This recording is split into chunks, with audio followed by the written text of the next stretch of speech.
here.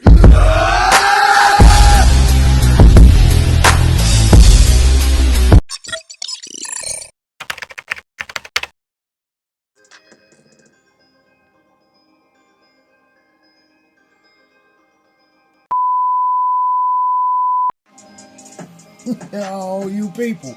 What it is, it's your boy Figure Elite, and welcome back to the toy department. Today we're going down aisle A1, Motu, on deck in the toy department. So y'all, I did the video for Andra, whatever her name is. Everybody says it differently. It is what it is. But I did the separate video for her, and I actually only did it for the Shadow Clone custom that I did. And that kind of was focused on just that. But outside of that, the figure itself is still a dope figure, and I know that probably maybe we might get one more of her. But as far as this is concerned, and what I'm doing with my Motu, as far as my 7-inch hookups, this works for me, saying as though I already did the Shadow Clone and all that good stuff. So since I already did all that, and this is kind of where it was at for me, I've pinpointed what I wanted to do with my Masterverse, and so she actually works out pretty good for me, and I have no real quarrels about it outside of maybe because of the slim figure, you know, like the physique and all that good stuff. There's some loose points or whatever, but nothing that I can't work with. You know, and it's not that bad, and you know, this figure is like on sale all the time, or not even on sale, just regular price all the time at most of the discount shops for like $5. So if I needed to replace her, I wouldn't have an issue doing any of that. You know, so her being the way that she is, the detail, you know, everything that comes along with this figure, the accessories and everything, the helmet, the cape or cloak, the blast effect that comes with it, the extra hands and all that good stuff. You know, for a $5 figure now, you know, versus what she was when she first came out as far as pricing, you know, I don't necessarily have an issue with it. And she works for what I'm doing with my Motu Masterverse. She most definitely works.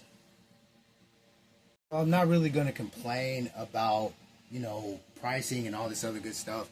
And the whole point of me making her Shadow Clone was because I wanted to give her an extra edge, like just some help, you know what I'm saying? Because that Gauntlet Blaster, you know, that works, I guess. You know, weapons expert, that works, I guess, but just to give her another little edge, going up against, you know, Trapjaw, you know, Scareglow, whoever it may be, I just want her to have another little edge on her. So that's kind of why I did what I did with the whole Shadow Clone, to put her in the league to be able to hold her own. Now, on to this guy. I still, even though I put him in the haul or whatever video, I really didn't get into it, but I made my point very clear that I like this Trapjaw, and I know they have other versions of, and this is the first one that they came out with the cloak or the garments for the whole motherboard coat or whatever that they had, but I like this particular Trapjaw. I like it. And I know a lot of people, you know, went in on it when it came to what's under that jaw. You know, you talk about giving a fig some character. You drop that jaw and the tongue and that whole experience, it turns the facial expression into a whole different expression and puts this guy on, you know, 0 to 100 in like 2 seconds just by dropping that jaw. The color scheme on him, I like the color scheme on him.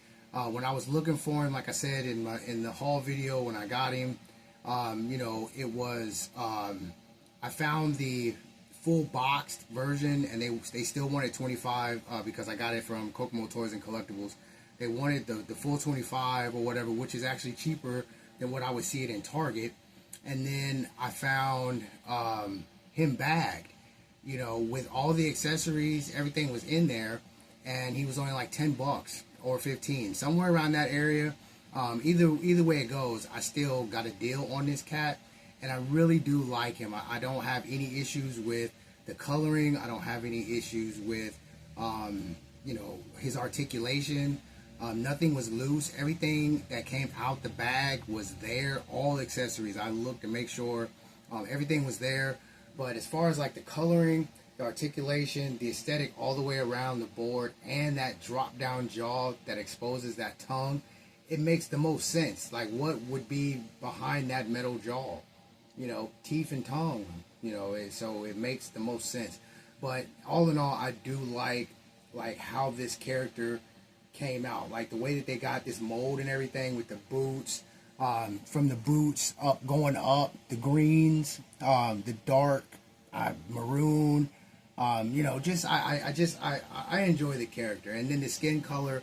It just screams Trapjaw, especially with that arm and then detachable pieces that comes. You know, that the blaster, the hook, and then the claw. You know, those are just extras that make the figure that much more better. And like I said, I know they're going to keep dropping different iterations of Trapjaw and different iterations of every He-Man hookup that they can possibly like drain our pockets for. But this right here stands alone, so this stands as the only Trapjaw that I'm going to have in my collection for what I'm doing with my Motu hookups. So, you people, you know how we do it. I'm not going to hold you. Always stay in God's grace. And into the next run, hey yo, 100, no change. Peace.